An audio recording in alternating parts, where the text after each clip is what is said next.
जी के बाकी जवानों ने स्विस नहर के किनारे दीवार को क्रॉस किया और इसराइल के इस सारे दिफाई निजाम को चंद ही पल में नेस्तो नाबूद कर दिया।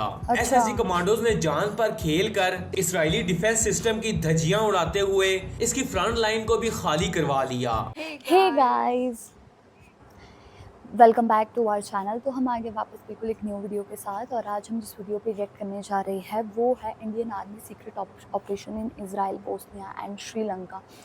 सो बेसिकली हम लोगों ने कुछ वीडियोस में जाना कि कैसे जो बोस्निया के बारे में हम लोगों ने जाना और वहाँ के एक जनरल हैं उनके बारे में भी हम लोगों ने जाना, और देखते हैं कि क्या सीक्रेट ऑपरेशन होने वाला है पाकिस्तान आर्मी का इज़राइल में और बोस्निया और श्रीलंका में। अगर हम बात करें ना इज़राइल की, तो इज़राइल की और पाकिस्तान की बिल्कुल भी नहीं बनती, क्योंकि जो पाकिस्तान है वो सपोर्ट करता है फ़लस्तीन को और वो इज़राइल को नहीं सपोर्ट करता ऑब्वियसली, क्योंकि जो फ़लस्तीन है वो एक मुस्लिम नेशन है और जो इज़राइल है लेकिन दूसरी तरफ वर्ल्ड की बेस्ट इकोनॉमी में आता है। बाकी देखते हैं कि क्या सीक्रेट ऑपरेशन होने वाला है पाकिस्तान आर्मी का। लेकिन मेरे को एक कन्फ्यूजन भी है, लाइक श्रीलंका के साथ भी पाकिस्तान का कोई अच्छा रिलेशन नहीं है, बट फ्यूचर में मतलब कि आई मीन पास्ट में हम लोगों ने कुछ चीज़ें सुनी जहाँ पे पाकिस्तान और श्रीलंका का रिलेशन काफ़ी अच्छा बोला जा रहा था। तो क्या ऑपरेशन होने वाला है, क्या पाकिस्तान अभी भी विश्व का दुश्मन है कि नहीं है, वो हम इस वीडियो के थ्रू जानेंगे। तो स्टार्ट करते हैं, ये वीडियो कैसे होने वाली है। सुप्रिया आप भी देखिए, हम भी देखते हैं, लेट्स स्टार्ट। नंबर पर बात करते हैं बोस्निया की। दोस्तों, क्या आप जानते हैं कि पाक आर्मी ने कैसे यूरोप में वाक़िया एक छोटे से इस्लामी मुल्क बोस्निया की मदद की, जिसे सर्बिया ने कई सालों से अपने जुल्म का निशाना बना रखा था, और बोस्निया की मजलूम आवाम सर्बियन फौज के जुल्म से तंग आ चुकी थी। ऐसे हालात में कोई भी इस्लामी मुल्क बोस्निया की मदद के लिए तैयार नहीं हुआ। लेकिन पाक आर्मी ने अपना कदम आगे बढ़ाया और बोस्निया की मजलूम आवाम को इंसाफ दिलाने के लिए बोस्निया जाने का प्लान बनाया। उस वक्त के ISI के चीफ जनरल जावेद नासिर ने खुफिया तौर पर असलहा बोस्निया पहुंचाना शुरू किया और पाक फौज की टीम्स को भी बोस्निया रवाना कर दिया गया। इस खुफिया ऑपरेशन में पाक फौज ने सर्बियन आर्मी का वो हशर किया जो सर्बियन फौज के वहमो गुमान में भी नहीं था। पाक फौज के एक छोटे से दस्ते ने हजारों सर्बियन फौजियों की वो हालत की कि सर्बिया अपनी शिकस्त मानने पर मजबूर हो गया। पाक फौज ने हजारों की तादाद में सर्बियन फौजी मौत के घाट उतार दिए और जो बचे वो इलाका छोड़कर भाग निकले। कुछ ही महीनों में पाक फौज की बहादुरी और जुर्रतमंदी से बोस्निया के मुसलमानों को सर्बिया से आजादी मिल गई। उसके बाद बोस्निया में पाक फौज का ऐसा खौफ बैठा कि वो आज तक दोबारा बोस्निया के मजलूम अवाम पर जुल्म करने का सोच भी न सका। दूसरे नंबर पर बात करते हैं पाकिस्तान, मिस्र और इसराइल की। दोस्तों, क्या आप जानते हैं कि पाकिस्तान ने इसराइल के खिलाफ भी जंग लड़ी है? जी हाँ, ये 1973 की बात है जब पाकिस्तान ने अरब इसराइल की जंग में हिस्सा लिया। इस जंग में पाक आर्मी के 200 SSG कमांडोज, 1 ब्रिगेड नफरी, 5000 फौजी और एयरफोर्स के चंद त्यारे भी शामिल थे। इस जंग को जीतने के लिए दुश्मन मुल्क इसराइल की गई तैयारियों को समझना बहुत जरूरी था। इसराइल ने अपने दिफा के लिए नहर स्विस के किनारे एक दिफाई निजाम तैयार किया था जिसको बारलीफ का नाम दिया गया। ये रेत की एक 70 फीट की ऊंची दीवार थी जिसके पीछे कंक्रीट की सपोर्ट्स बनाई गई थी, और इस दीवार पर 1000 मीटर के फासले पर तकरीबन 30 फौजी हर वक्त असलहे से लेस सिक्योरिटी के लिए तैयार रहते थे। SSG के 200 जवान जनरल टिक्का खान की जेर सरपरस्ती में 5 अक्टूबर 1973 को नहर स्विस के किनारे तैयार बैठे थे। सबसे पहले मिस्र के रॉकेट यूनिट्स और 1500 से जायद तोपों ने इसराइली मोर्चों पर गोलाबारी शुरू की। इस गोलाबारी के नतीजे में SSG कमांडोज ने मोटर बोट्स के जरिए नहर स्विस को पार करना शुरू किया।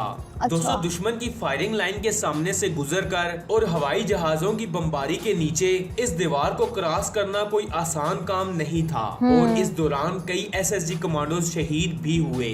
लेकिन SSG के बाकी जवानों ने स्विस नहर के किनारे दीवार को क्रॉस किया और इसराइल के इस सारे दिफाई निजाम को चंद ही पल में नेस्तो नाबूद कर दिया।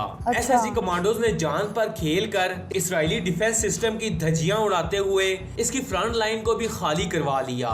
इसके बाद मिस्री फौज को साफ रास्ता मिला और मिस्री फौज ने जल्द से जल्द इस नहर पर पुल बनाकर इसराइल की हदूद के अंदर दाखिल होने के बाद इसराइली फौजियों पर जबरदस्त हमला किया।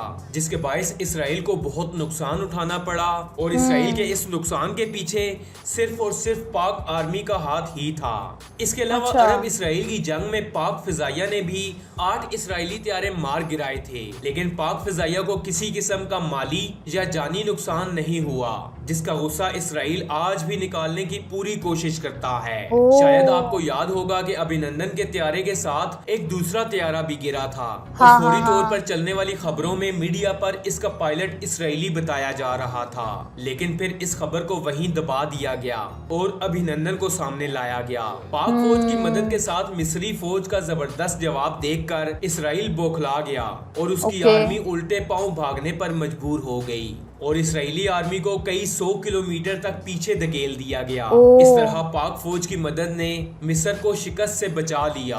क्या तीसरे बात नंबर पर है यार। बात करते हैं पाकिस्तान और श्रीलंका की। हाँ, ये पाक मेरे को फौज का जानना है एक बड़ा actually। किया जाने वाला ऑपरेशन श्रीलंका के अंदर तामिल टाइगर्स के खिलाफ था और इन तामिल टाइगर्स को इंडिया सपोर्ट कर रहा था ताकि श्रीलंका के टुकड़े कर दिए जाएं। श्रीलंका हाँ। के अंदर जब हालात काबू से बाहर हुए तो श्रीलंका ने पाक फौज के chief of army staff general Pervez Musharraf से मदद मांगी। जनरल अच्छा। परवेज मुशर्रफ ने श्रीलंका की मदद का वादा किया और हथियारों के डिपो खोल दिए। जनरल मुशर्रफ के हुक्म पर पाक आर्मी ने अपने हथियार C-130 में श्रीलंका पहुंचाए। इन दिनों तामिल टाइगर की बगावत अरूज पर थी और श्रीलंका टूटने के दहाने पर खड़ा था। पाक आर्मी श्रीलंका पहुंची और श्रीलंकन आर्मी को असलहे के साथ ट्रेनिंग भी दी।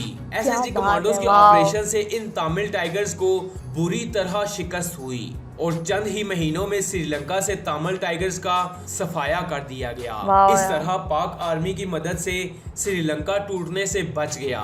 जनरल परवेज मुशर्रफ के बाद जनरल केयानी के दौर में भी श्रीलंकन आर्मी को पाक आर्मी की तरफ से ट्रेनिंग दी जाती रही। ओके। जनरल जिया के दौर में ब्रिगेडियर तारक महमूद यानी TM टाइगर को भी श्रीलंका में कमांडोज की ट्रेनिंग के लिए भेजा गया था और वाह इन्हें यार। आज भी श्रीलंका में हीरो माना जाता है। दोस्तों, आप सब शानदार। पाक आर्मी के इन ऑपरेशंस के बारे में क्या राय रखते हैं? कमेंट्स बॉक्स में अपनी कीमती राय से जरूर आगाह। वाह यार, बहुत ही कमाल की वीडियो थी और इस वीडियो में हम लोगों को ये पता लगा कि पाकिस्तान आर्मी ने कैसे सीक्रेट ऑपरेशन किए थे, चाहे फिर वो इज़राइल हो, बोस्निया हो या श्रीलंका हो। सबसे पहले बोस्निया की बात की गई तो बोस्निया मतलब कि हम लोगों को पता है बोस्निया के साथ पाकिस्तान का मतलब कि रिलेशन पहले सही था, फिर उसके बाद चीज़ें ख़राब हुई है ना। श्रीलंका के साथ भी सेम है, वहाँ पे भी उन्होंने अपना सीक्रेट ऑपरेशन बताया गया कि कितना ज़्यादा शानदार था वो, और सेम विद इज़राइल। तो लिटरली हम लोग पाकिस्तान आर्मी की जितनी तारीफ़ करें उतनी कम है और मतलब पाकिस्तान आर्मी बहुत ज़्यादा स्ट्रॉन्ग है और मतलब कि जो पाकिस्तान की इकोनॉमी है वो कम है, लेकिन जो पाकिस्तान अपनी आर्मी है उसमें वो काफ़ी ज़्यादा इन्वेस्ट करता है, जो कि बहुत ही अच्छी बात है। मुझे भी ये वीडियो काफ़ी इन्फॉर्मेटिव लगी। वही तो गाइज़, यही था हमारा रिएक्शन। आप लोगों को कैसा लगा प्लीज़ कमेंट करके ज़रूर बताइएगा। अगर अच्छा लगे तो प्लीज़ इस वीडियो को लाइक करिए, शेयर करिए, कमेंट करिए। और अगर इस चैनल पर नहीं हो तो सब्सक्राइब करिए। बाय। बाय।